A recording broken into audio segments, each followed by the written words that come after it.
Hey guys, it's Hammer. So I just kind of wanted to go over some things. I was recently looking into Zoom just because my parents had started to get into it, and I noticed that Restream was actually offering opportunities to send content from Zoom to other platforms, and you can actually do that pretty easily. I kind of wanted to showcase it. So I've started by bringing everything up, and then we're going to transition the scene over into the PC so you guys can see exactly how we're doing things, and maybe it'll help you guys out. But it's pretty awesome. So let me pop this PC view over here, and so if we drag everything over here, we've got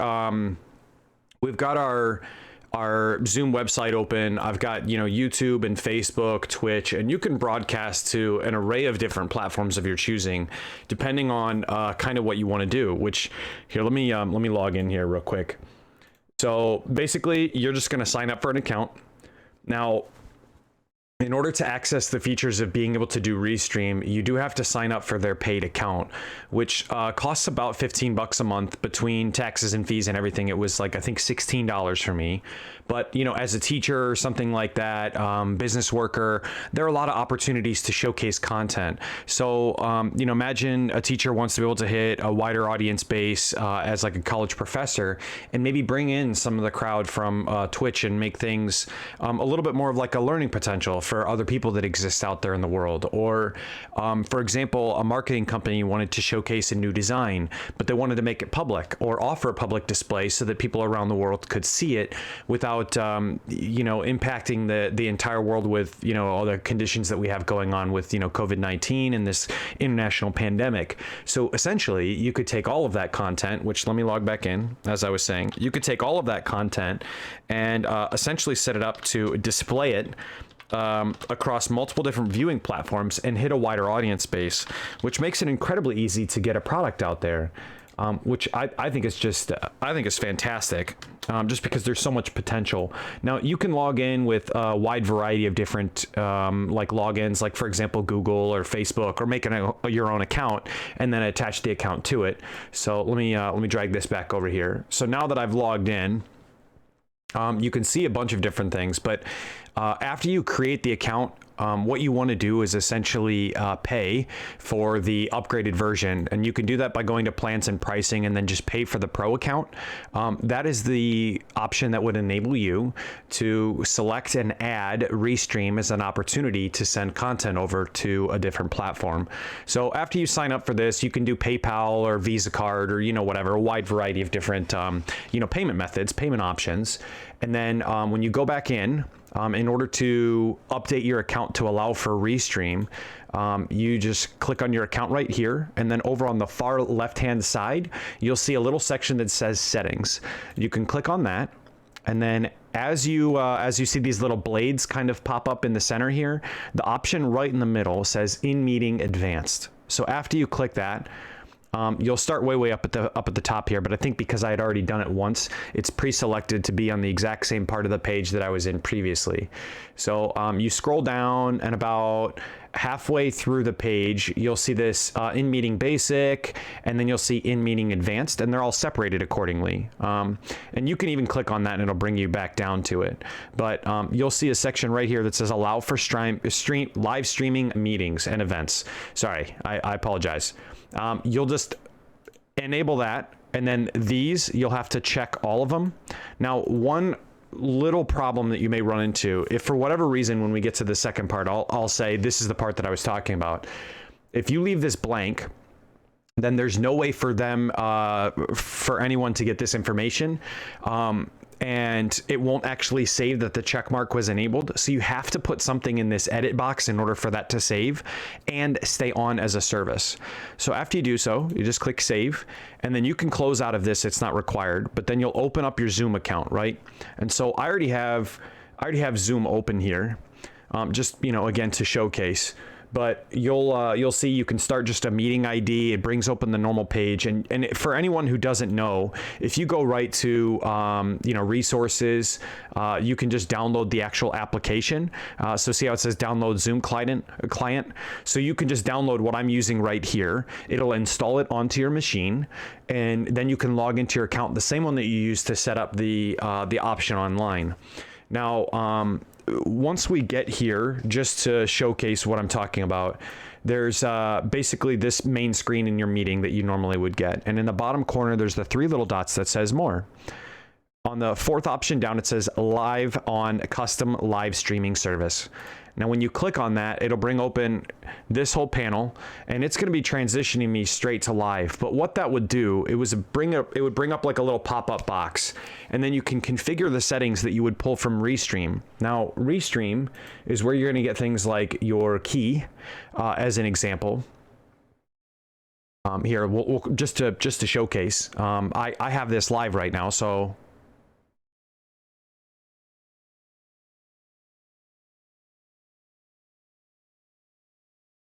So then this should be muted.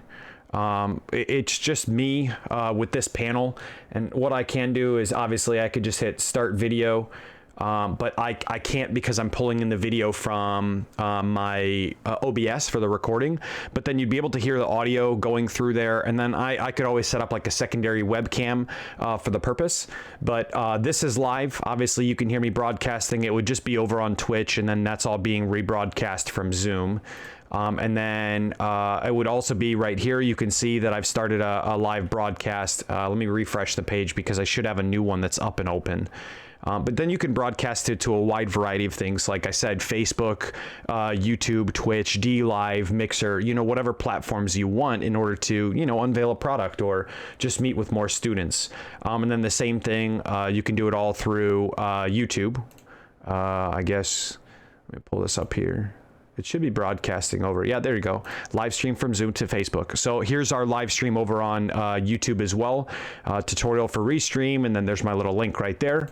And then for whatever reason, Facebook isn't loading, but normal problems. Sometimes you run into some little issues like that, but honestly, it's probably just because I've got so much stuff running at the same time, so many contents running at the same time between Twitch and everything else. So, Oh, no, okay. So yeah, we are showing on Twitch. Apparently we have 2 viewers over there that are watching. And then, we're live on YouTube as well. But so it's a pretty nice little method. And then with the Restream piece, all you have to do to enable that is basically you can add the channel, or sorry, you don't need to add a channel if you already have them set up. But you can have up to 6 through a basic account on Restream. So essentially what you're doing is you're taking content that you're pulling from Zoom, and then you're using the custom information, which is right here on the screen, your URL, which on the Zoom section, when this pops up, it'll basically have, when you've got that box that pops up after it says, stream live to other platforms, you can take that and you'll put in the server information, and then you'll take this stream key, and that goes in the second box, which you would just copy. There's a nice little button, right over here on the right-hand side of the screen that you can just copy and send over. And then in the third box, it's just a description. It says, the user cannot enable this live stream without getting information on how to set this up. So since it's just to me and I'm the only person conducting the meeting, then all I put was test for Restream, just in order to set that up. So from here, you can enable or disable where you want to send your content, as an example, from YouTube, from Facebook, from Twitch, whatever it may be. But I think it's super awesome as an option to be able to send over content, like Antoine says, lit Antoine. So here, we'll respond back to Antoine. Lit Antoine. There we go. See? But then what you could do is, like, for a professor or something like that wanted to be able to reach out to more students, or a company that wanted to showcase a product like I was talking about, could essentially perform still their meetings. But, like, let's say, for example, you're a clothing design company, or you're running merchandise for clothing, or for, like office supplies or something like that. And, you wanted people to be able to order live or reach a broader audience. I mean, there's always more people to get. Always more people to get involved with. So it's a pretty solid opportunity, especially through Zoom, because then you can essentially have 10, 12 people on a meeting from around the world, from the safety of their home, all broadcasting to the exact same platform, and then have one person orchestrating the event. So it's pretty awesome. It's pretty awesome. So it's straightforward. It's really straightforward. But the process for it, me setting this up, just, you know, trying to kind of poke through it, took, I would say, maybe about 3 to 5 minutes or so, just to get it going. And then obviously paying for the Zoom account on the basic level, or the advanced level, I should say. And then taking the keys, putting them into the broadcast right there at the bottom of Zoom, and going from there. And then, so I can enable my video through Zoom, like I said, because I'm using my recording software at the same time. That's not enabled by nature because I'm already using that camera, but I could use that camera for the purpose. So if I actually, I don't know, yeah, I'd have to close down the recording software in order for Zoom to be able to see it, but it's pretty sweet. And it's super easy. I would say, ultimately, if you guys have any questions at all, please feel free, reach out to me. More than happy to help you, resolve any problems, resolve how you walk through it, and see what we can do to get you set up and getting back to work. Other than that, super awesome time, obviously. And let me know. Let me know in the comments if you guys have any concerns, or what you think this works, for you, like how applicable this would be. But I think it's great stuff.